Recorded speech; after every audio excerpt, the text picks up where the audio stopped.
गुना नगरीय निकाय चुनाव नजदीक आते आते भारतीय जनता पार्टी की जमीन दरकती नजर आ रही है। जिन कार्यकर्ताओं के बूते भाजपा निकाय चुनाव में विजयी परचम फहराने का दम भर रही है, वह धीरे धीरे पार्टी का साथ छोड़ रहे हैं। गुरुवार को भाजपा के निष्ठावान कार्यकर्ता राजू कोरी और शीला सैनी ने कांग्रेस की सदस्यता ग्रहण कर कांग्रेस का हाथ थाम लिया है। दोनों ही कार्यकर्ता सैकड़ों समर्थकों के साथ भाजपा में शामिल हैं। कांग्रेस में शामिल होने वाले कार्यकर्ताओं की सूची राजू वल्ला ने कांग्रेस शहर जिला अध्यक्ष हरिशंकर विजयवर्गीय, ब्लॉक अध्यक्ष दीपेश पाटनी को सौंपी। ब्लॉक कांग्रेस कार्यालय में पार्टी की सदस्यता लेने के दौरान राजू कोरी ने बताया कि वह भाजपा में निष्ठावान और समर्पित कार्यकर्ता के रूप में काम करते रहे। पूरा समय कार्यकर्ता के रूप में ही निकाल दिया और पद की कभी इच्छा नहीं रखी, लेकिन भाजपा ने उन्हें कभी तवज्जो नहीं दी।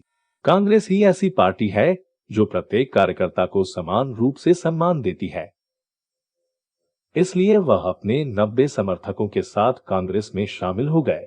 राजू कोरी हड्डीमीर क्षेत्र के वार्ड 21 में भाजपा का प्रतिनिधित्व करते थे। कांग्रेस जिला अध्यक्ष हरिशंकर विजयवर्गीय, ब्लॉक अध्यक्ष दीपेश पाटनी सहित रजनी शर्मा ने राजू व उनके समर्थकों का कांग्रेस में स्वागत किया और नगरीय निकाय में पूरी क्षमता के साथ जुट जाने का आह्वान किया।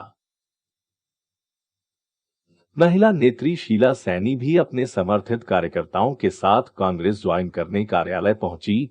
उनका भी अभिवादन किया गया। शीला सैनी नगरपालिका क्षेत्र के वार्ड क्रमांक 25 में भाजपा की निष्ठावान कार्यकर्ता के रूप में पहचानी जाती हैं। इससे पहले वार्ड 36 के पार्षद उर्फ महेंद्र विटुरवंशी ने भाजपा छोड़कर कांग्रेस पार्टी की सदस्यता ग्रहण की थी। देखते हैं आखिर कितने लोग इधर से उधर होते हैं जो कि अपनी मूल पार्टी को छोड़कर दूसरी पार्टियों पर अपना भरोसा और विश्वास जताते हैं। अभी चुनाव में वक्त है, लेकिन दल बदल का काम प्रारंभ हो गया है। गुना से योगेंद्र शर्मा की खास रिपोर्ट। कि कार्यकर्ता कांग्रेस पार्टी की जान है, रीढ़ की हड्डी है, उसे पूरा सम्मान मिलना चाहिए और हमारा पूरा प्रयास होता है कि हम सब सम्मान में आप रात को 12 बजे भी हरिशंकर विजयवर्गीय या दीपेश पाटनी या कांग्रेस की किसी सदस्य को याद करेंगे।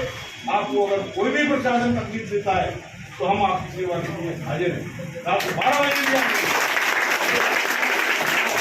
लेकिन एक बार बस आपको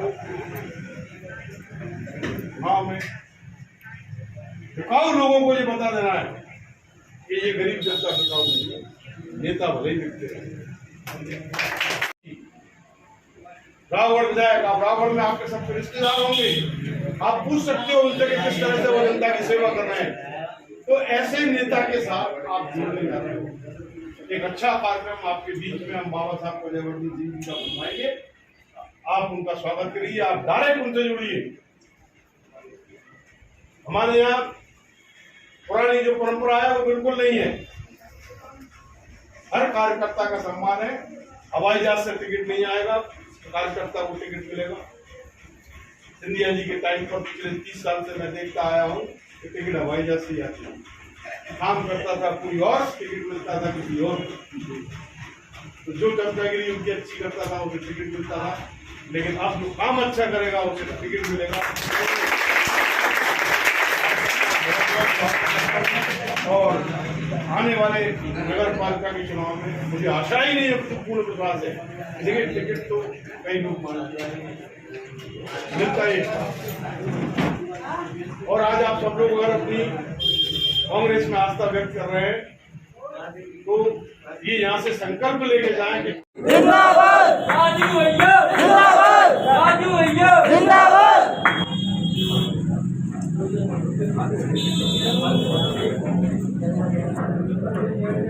भैया उनको सिंगल फोटो बारह बना वीडियो चल रही है। कौन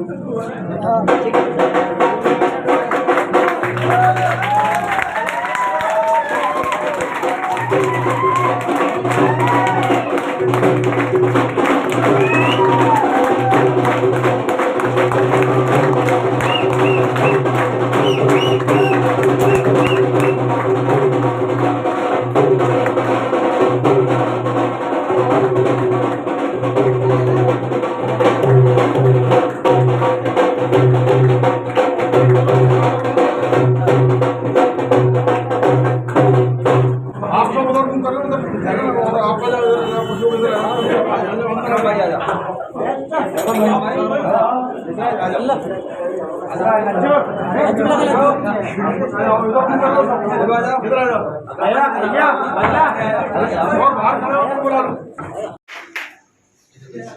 सब जानते हैं कि 2018 में आप सबने शिवराज सिंह जी के और मोदी जी के कार्यकाल के विपरीत मतदान किया था। क्यों? क्योंकि युवा बेरोजगार था, भ्रष्टाचार बढ़ रहा था और महंगाई बढ़ रही थी। इन सब कारणों से 18 में कमलनाथ जी मुख्यमंत्री बने और आप सबको मालूम है कि कौन सी घटनाएं घटी और एक आपके द्वारा जो सरकार चुनी गई थी, कमलनाथ जी ने 100 रुपए 100 यूनिट दी, गौशालाएं खुलवाई, रोजगार देने के लिए पूरी व्यवस्था की, पेंशन आपकी बढ़ाई, सारे काम कमलनाथ जी कर रहे थे। केवल उनको 15 महीने सरकार में रहने का मौका मिला और 15 महीने में जो कुछ वो कर सकते थे उन्होंने करने का प्रयास किया। लेकिन भारतीय जनता पार्टी ये समझ गई कि अगर कमलनाथ जी ने 5 साल अगर सरकार चला ली तो भारतीय जनता पार्टी मध्य प्रदेश से समाप्त हो जाएगी। तो उन्होंने एक ऐसा मौका उनको मिल गया और वो मौका मिल गया सिंधिया जी के हारने से। सिंधिया जी अगर चुनाव नहीं आते तो कांग्रेस छोड़ती थी, लेकिन चुनाव हार गए। इस कारण से उस मौके का, नाजुक मौके का फायदा उठाया और तमाम प्रलोभन सिंधिया जी को देकर उन्होंने कांग्रेस की सरकार गिराई। और आज हम फिर संकट में हैं, ना रोजगार है, भ्रष्टाचार बढ़ रहा है। आप सब देख रहे हैं कि बाबा साहब अम्बेडकर के द्वारा जो संविधान लिखा गया इस देश को चलाने के लिए, 70 साल में पहला ऐसा मौका आया कि जनता द्वारा चुनी हुई सरकार मोदी जी ने और शिवराज जी ने षड्यंत्र रचकर गिरा दी। ये सीधा सीधा बाबा साहब अम्बेडकर जी के द्वारा लिखा गया उसका उन्होंने संविधान का अपमान किया और गिरी हुई। आप सभी युवाओं का कांग्रेस में अपनी आस्था व्यक्त करने पर बहुत बहुत स्वागत करते हैं। बहुत बहुत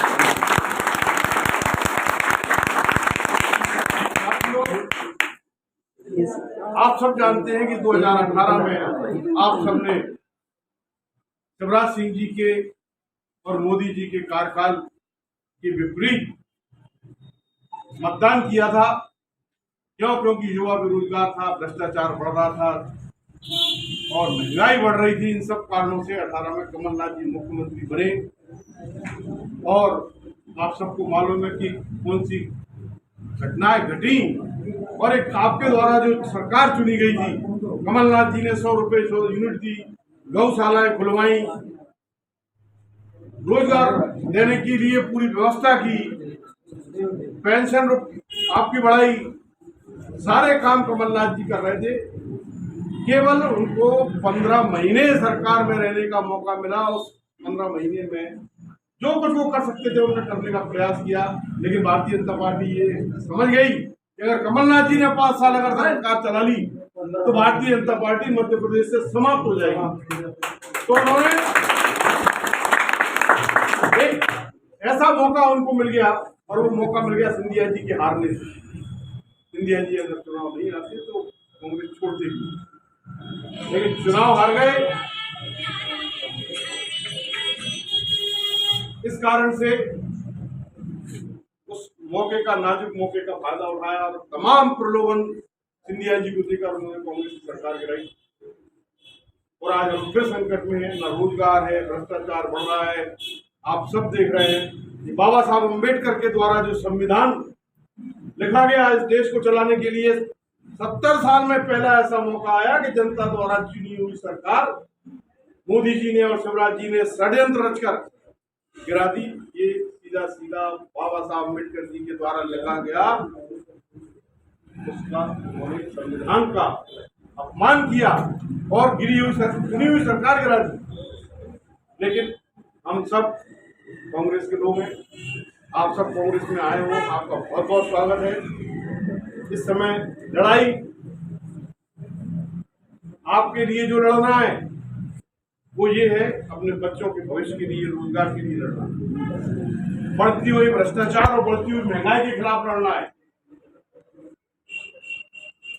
बहुत सारे प्रलोभन आपको दिए जाएंगे, क्योंकि जब 35 करोड़ रुपये में हमारे विधायक